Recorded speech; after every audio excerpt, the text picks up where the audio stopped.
IVY online एज्युकेशनमध्ये आपलं स्वागत आहे. I congratulate one and all for getting admission in engineering. या वर्षीच्या स्पॉट राऊंडमध्ये जे काही घटना घडल्या त्या बघून असं वाटतं की एज्युकेशनल इन्स्टिट्यूट्स ह्या एक बिझनेस हब झालेला आहे. एक सीट जे आहे ते 10 ते 15 लाख घेतले जात आहेत. हे बघून विचार येतो की ईडी कुठे आहे. म्हणजे ईडी यांच्यावर छापे का टाकत नाही. एवढ्या पैशाचा हेरफार होतो मग यांच्यावर कोणी छापे का टाकत नाही. स्पॉट राऊंडमध्ये एक्सपेक्टेशन्स हे नेहमी हायच असतात. तसेच ते यावर्षी देखील हाय होते.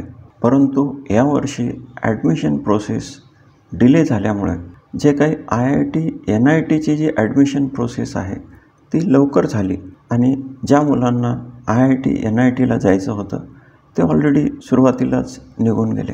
त्यामुळं कॅप राऊंड 3 नंतर जी काही व्हॅकन्सी होती ती खूप कमी होती आणि जी काही व्हॅकन्सी होती त्यात देखील बरेच इरेग्युलॅरिटी स्पॉट राऊंडमध्ये दिसून आली. म्हणजे स्पॉट राऊंडमध्ये जी काही व्हॅकन्सी आहे अगेन्स्ट कॅप जी काही व्हॅकन्सी आहे ती पारदर्शक पद्धतीनं किंवा ट्रान्सपरंटली प्रॉपर प्रोसिजर फॉलो न करता भरण्यात येत होती. हे सर्व पाहिल्यानंतर वाटतं की DT किंवा गव्हर्नमेंटचा ह्या कॉलेजेसवरती कंट्रोल राहिलेला नाही आहे किंवा DT किंवा गव्हर्नमेंटचा ह्या लोकांसोबत यांची आतमधून युती झालेली आहे का असा प्रश्न पडतो. तर या बाबतीत बऱ्याचशा कंप्लेंट CET सेलला लोकांनी केलेल्या आहेत. तसेच पोलीस कंप्लेंट देखील झालेले आहेत. पुढे याचं काय होणार हे सर्वांना माहिती आहे.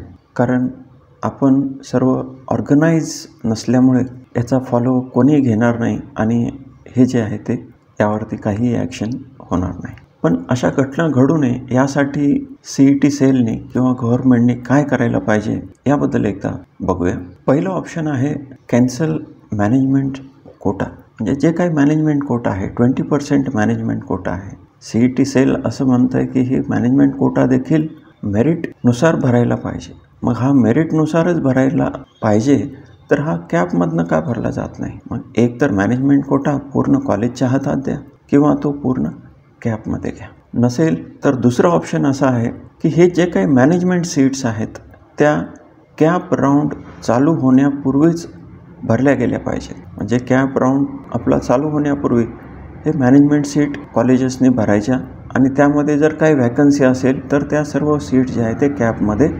सरेंडर करून टाकायच्या. सध्याच्या प्रोसेसमध्ये मॅनेजमेंट सीट्स ह्या शेवटच्या 2 दिवसामध्ये भरल्या जातात. म्हणजे ज्यावेळेस आपले स्पॉट राऊंड चालू होतात तर त्यावेळेस ह्या मॅनेजमेंट सीट भरल्या जातात. तर असं न होता मॅनेजमेंट सीट ह्या सुरुवातीलाच फिलअप करण्यासाठी सर्व कॉलेजेसला इन्स्ट्रक्शन द्यायला पाहिजेत.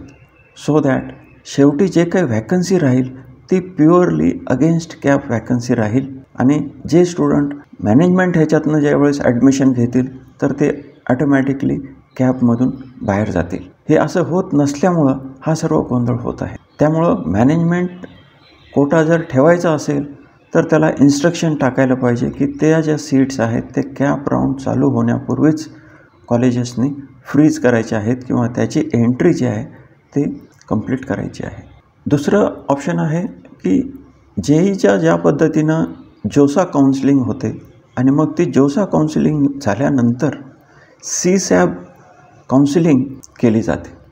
त्याच पद्धतीनं महाराष्ट्राची जी CET आहे ती 3 राऊंड घेते.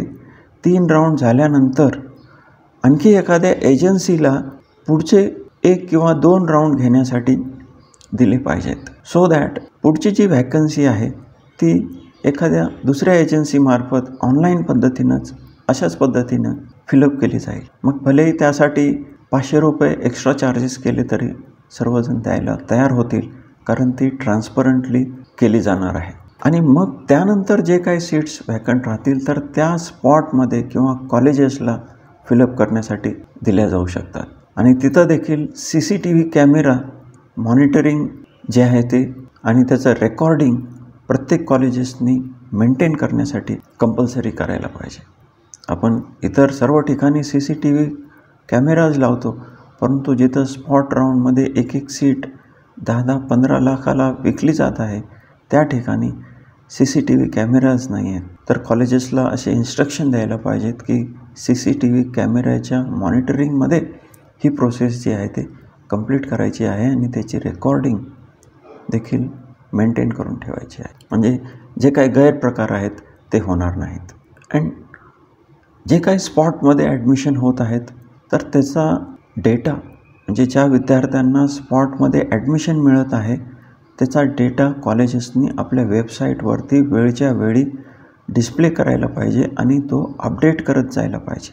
आणि CET सेलनी देखील ज्यावेळेस हे राऊंड सर्व संपतील, ॲडमिशन प्रोसेस पूर्ण कंप्लीट होईल, तर स्पॉटमध्ये जे काही मुलं ॲडमिट झालेले आहेत त्यांची देखील नावं CETच्या इन्स्टिट्यूट वाईज अलॉटमेंट लिस्टमध्ये इन्क्लूड केली पाहिजेत, सो दॅट लोकांना समजेल जी लिस्ट कॉलेजच्या वेबसाईटवरती किंवा नोटीस बोर्डवरती लागलेली आहे तेच विद्यार्थी CETच्या वेबसाईटमध्ये अलॉटमेंट लिस्टमध्ये देखील आहेत, हे आपल्याला त्या ठिकाणी खात्री करून घेता येईल.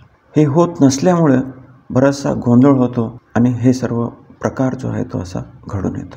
तर ज्या घटना घडल्या त्या वाईटच होत्या, परंतु आता आपण पुढे विद्यार्थ्यांनी काय करायचं आहे ते आपण बघूया. तर पहिलं आहे की be happy and satisfied in what you got. जे काही कॉलेज मिळालेलं आहे किंवा जे काही ब्रँच आपल्याला मिळालेलं आहे आपण त्यामध्ये समाधान मानायचं आहे आणि आपली पुढची इंजिनिअरिंगची जर्नी आहे ती स्टार्ट करायची आहे.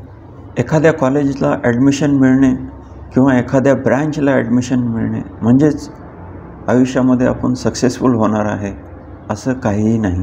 आपल्याला वाटतं की हे कॉलेज मिळालं किंवा ही ब्रँच मिळाली तर मग मी सक्सेसफुल होईल किंवा मला जे पाहिजे ते मी अचीव करू शकतो, तर हे असं काहीही होत नसतं.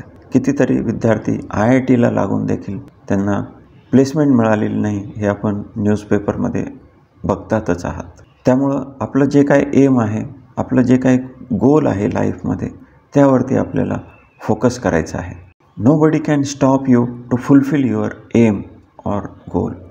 आपल्याला जे काही अचीव करायचं आहे त्यासाठी तुम्हाला कोणीही थांबवू शकत नाही.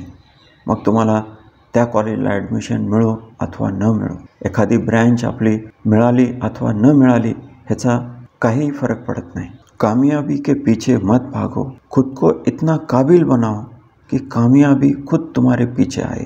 म्हणजे यशाच्या मागे धावू नका, स्वतःला इतके सक्षम बनवा की यश, सक्सेस तुमच्या मागे येईल. बऱ्याचशा मुलांना कम्प्युटरच ब्रँच हवी आहे आणि मग त्यामुळं हा जो काही गोंधळ उडतोय तो त्या एका हट्टामुळं हा गोंधळ तयार होत आहे. तर माझं सर्वांना सजेशन असं आहे की आपल्याला कुठलीही ब्रँच मिळालेली असेल, मेकॅनिकल असेल, सिव्हिल, इलेक्ट्रिकल, इलेक्ट्रॉनिक्स किंवा इतर कुठलीही ब्रँच असेल आणि आपल्याला कम्प्युटरमध्ये इंटरेस्ट असेल तर आपल्याला अजूनही बरेचसे ऑप्शन्स अवेलेबल आहेत. हे इंटरनेटचं युग आहे, ऑनलाईनमध्ये सर्व काही अवेलेबल आहे.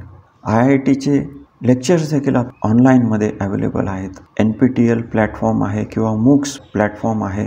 या ठिकाणी आपल्याला IITचे प्रोफेसर्सकडनं आपल्याला लेक्चर्स मिळतील किंवा क्यूसेरासारखा प्लॅटफॉर्म आहे, त्या ठिकाणी आपल्याला चांगले चांगले लेक्चर्स आपल्याला बघायला मिळतील किंवा IIT मद्रासचा ऑनलाईन कोर्स अवेलेबल आहे. ज्यांना कोणाला कम्प्युटरमध्ये IITमधनं कोर्स करायचा आहे तर असा कोर्स देखील IIT मद्रासचा आपल्याला अवेलेबल आहे. कोणीही त्यामध्ये रजिस्ट्रेशन करू शकतो. तर तुम्ही IITमधनं देखील हा ऑनलाईन कोर्स तुम्ही करू शकता किंवा बाहेर कम्प्युटरच्या प्रायव्हेट इन्स्टिट्यूट्स सर्वत्र अवेलेबल आहेत आणि त्यामध्ये कॉलेजेसमध्ये प्रोफेसर नाही आहेत अशा एवढ्या चांगल्या पद्धतीचे टीचिंग फॅकल्टी ह्या प्रायव्हेट कम्प्युटर इन्स्टिट्यूटमध्ये अवेलेबल आहे. तर आपण अशा प्रायव्हेट इन्स्टिट्यूटमधनं जे काही प्रोग्रामिंग लँग्वेज आहे किंवा छोटे छोटे कोर्सेस आहेत, वेब डेव्हलपमेंट आहे, असे कोर्सेस आपण ह्या ठिकाणून करू शकतो. म्हणजे आपली इंजिनिअरिंगची डिग्री करत करत आपण सायमल्टेनियसली सॉफ्टवेअर रिलेटेड आपले नॉलेज, स्किल्स वाढवू शकतो. आपल्याला जर त्या प्रोग्रामिंग नॉलेज किंवा सॉफ्टवेअरचं नॉलेज असेल तर आपलं प्लेसमेंट जे आहे ते नक्की चांगल्या ठिकाणी होणार आहे. किंवा आपण जे काही इंजिनिअरिंग करतो आहे ती आपण फुल्ली डिवोटेड होऊन जर केली तर आपल्याला नक्की यश मिळेल यामध्ये काही शंका नाही. तर परत एकदा ज्या विद्यार्थ्यांना इंजिनिअरिंगमध्ये ॲडमिशन मिळालेलं आहे या सर्व विद्यार्थ्यांचं मी अभिनंदन करतो and best of luck for your engineering career. Thank you.